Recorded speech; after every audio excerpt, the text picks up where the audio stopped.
Guys welcome back to my channel conscious লাইফস্টাইলে তোমাদের সবাইকে জানাই অনেক অনেক ওয়েলকাম। এখন বাজে প্রায় 3:30টার কাছাকাছি আর একটু বেরিয়ে পড়লাম ঘুরুঘুরু করতে। কোথায় যাচ্ছি থাম্বনেলের টাইটেল দেখে নিশ্চয়ই বুঝতে পারছো। অনেকদিন ধরেই দক্ষিণেশ্বরের মায়ের কাছে যাওয়ার মনটা খুবই চাইছিল, কিন্তু ওই যে কথায় আছে জানো তো, মা না চাইলে কোনো কিছুই সম্ভব নয়। তাই হয়তো আজকে মা ডাক দিয়েছে বলে আমরা সবাই মিলে যেতে পারছি। মানে সবাই বলতে আমি, মা আর আমার বড় মামি শাশুড়ি আর একটা আন্টি আর আন্টির মেয়ে। চলো, এর আগে দক্ষিণেশ্বরের ব্লগ আমি অনেকবারই দিয়েছি ঠিকই, ভাবলাম সেই জায়গায় ঘুরতে যাচ্ছি তাও আবার তোমাদের সাথে একটা ছোট্ট ব্লগই শেয়ার করা যাক। তবে হ্যাঁ, অন্যবার দক্ষিণেশ্বরের মন্দিরটা ঠিকভাবে তোমাদের দেখাতে পারিনি, কিন্তু আজ সেটা আমি দেখানোর চেষ্টা করব। আর এখানে দেখো আমাদের কিন্তু টিকিট কাটাও হয়ে গেছে আর মেট্রোতেও কিন্তু আমরা উঠে গেছি। মেট্রোটা প্রায় ফাঁকাই ছিল মোটামুটি। আজকের ওয়েদারটাও কিন্তু খুব সুন্দর ছিল, যেহেতু বিকেল বিকেল ঘুরতে বেরিয়েছি, তাই ওয়েদারটাকে এনজয় করতে করতে কিন্তু সবাই মিলেই বেরিয়ে পড়লাম ঘুরতে।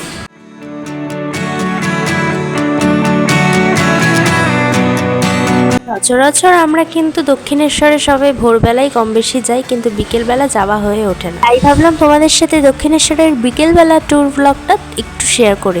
তোমরা যদি সবাই জানতে চাও যে দক্ষিণেশ্বরে বিকেলবেলা গেলে কেমন হবে, তাহলে আমি তোমাদের বলবো বিকেলবেলাটাই যাবা, অনেকটাই ভালো।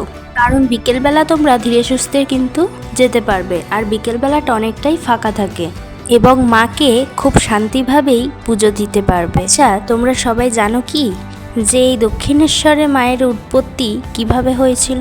উত্তর 24 পরগনার কামারহাটিতে হুগলি নদীর ধারে 1855 সালে রানী রাসমণি এই দক্ষিণেশ্বরের মন্দির প্রতিষ্ঠা করেন। তোমরা তো জানোই এই মন্দিরে দেবী কালী মা ভবতারিণী রূপে পূজিত হন। আর এখন কিন্তু দক্ষিণেশ্বরের মন্দিরে আসা অনেকটাই ইজি হয়ে গেছে, কারণ মেট্রো বা লোকাল ট্রেন বা ফেরি পার করে খুব সহজেই আসা যায় এই দক্ষিণেশ্বরের মন্দিরে। বিশেষ করে রানী রাসমণি স্কাইওয়াক হওয়ার পর মেট্রো বা লোকাল ট্রেনে করে যারা আসেন তাদের আর কোনো অসুবিধাই হয় না। স্টেশন থেকে বেরিয়ে স্কাইওয়াক ধরে সোজা হেঁটে চলে আসলেই একেবারে তোমরা চলে আসতে পারবে দক্ষিণেশ্বরের গেটের সামনে। যেসব বয়স্ক মানুষরা হাঁটতে পারে না বা যাদের হাঁটাতে সমস্যা, তারা কিন্তু স্টেশন থেকে নেমেই খুব সহজেই টোটো বা অটো পেয়ে যাবে।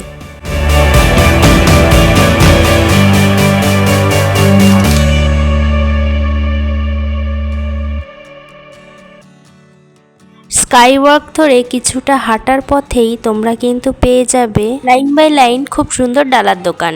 আর এই মরশুমে যদি মাকে পুজো দিতে আসতে পারি তাহলে কার না মনটা ভালো লাগে বলো তো বন্ধুরা। চলো, এরকম কয়েকটা ডালার দোকান তোমাদেরকে একটু ঘুরিয়ে দেখিয়ে দিই। সব ডালার দোকান কিন্তু সেই সময় খোলা ছিল না, তাই যেই কটাই খোলা ছিল সেই কটাই দেখিয়ে দিচ্ছি তোমাদের। ও হ্যাঁ, তোমাদেরকে আরেকটা কথা বলে রাখি, এখানে শুধু ডালা নয়, সুন্দর সুন্দর জুয়েলারিও বা বিভিন্ন আসবাবপত্র জিনিসও তোমরা কিন্তু পেয়ে যাবে এই দোকানগুলোতে। একটা কথা জানিয়ে রাখি, যাদের যাদের এসকেলেটরে উঠতে অসুবিধা বা ভয় পাও তাদের জন্য আলাদা করে সিঁড়ি কিন্তু করা আছে, তাই কেউ কিন্তু ভয় পেও না। দেখো বন্ধুরা, তোমাদের সাথে কথা বলতে বলতে আমি কিন্তু দক্ষিণেশ্বরের মন্দিরের গেটের সামনে চলে এসেছি।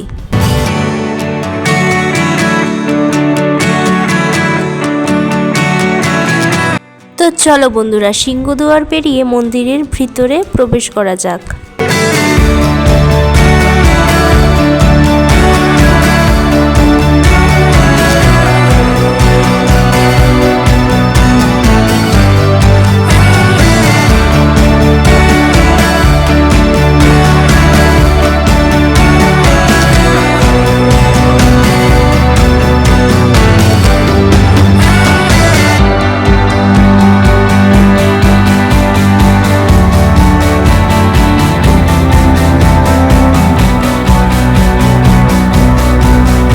আর বন্ধুরা, আগে যে স্পেশাল কচুরি দোকানগুলো ছিল সেগুলোকেই এখন এই বিশাল ফ্রুট স্টল বা এই ভোজনালয়ের বিল্ডিং এর মধ্যেই পরপর তৈরি করে দেওয়া হয়েছে। আর স্বাভাবিকভাবেই মন্দিরের চত্বরে যা কিছু পাওয়া যাচ্ছে সবই একেবারেই পিওর ভেজ।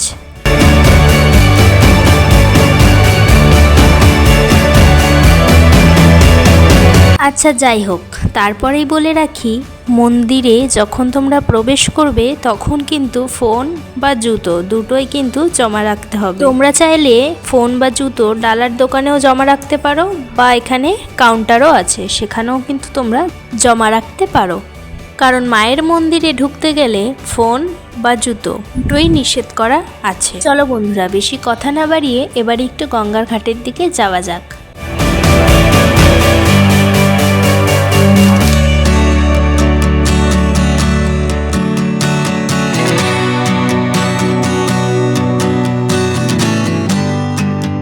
আমি সবসময় চেষ্টা করি নদীর ধারের ভিউটা সানসেটের জন্য বাঁচিয়ে রাখার, তাই আজও বিকেলে এলাম নদীর ধারে। এদিকে এলে মূল মন্দিরের বেশ কিছুটা অংশ দেখা যায়।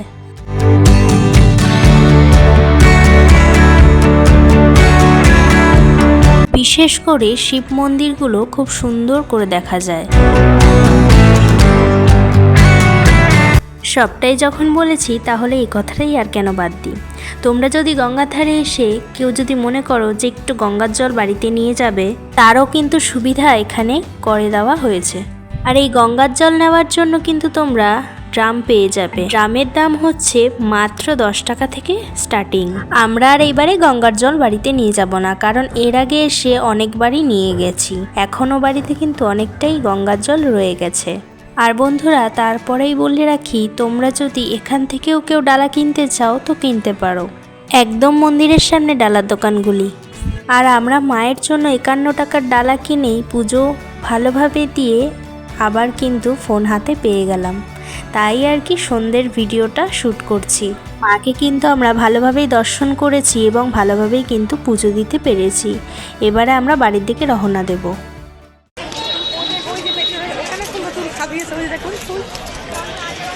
মামি মামি টাটা, আমরা সব বাড়ি চলে যাচ্ছি। সবাই টাটা দিয়ে দাও। Tata tata aunty tata. Tata. Sky ওয়াকের সামনেই দেখলাম খুব সুন্দর লাইটিংয়ের ব্যবস্থা করেছে। এটা কিন্তু আগে দেখা যায়নি, বাট এবারে এসে কিন্তু আমি দেখতে পেলাম। আজকের মতো ভিডিওটা এখানে এন্ড করলাম। আবার দেখা হবে নেক্সট ব্লগে। আর দক্ষিণেশ্বরের মন্দির থেকে এই মায়ের কুলোটা কিনেছিলাম, কেমন হয়েছে জানিও। চলো টাটা।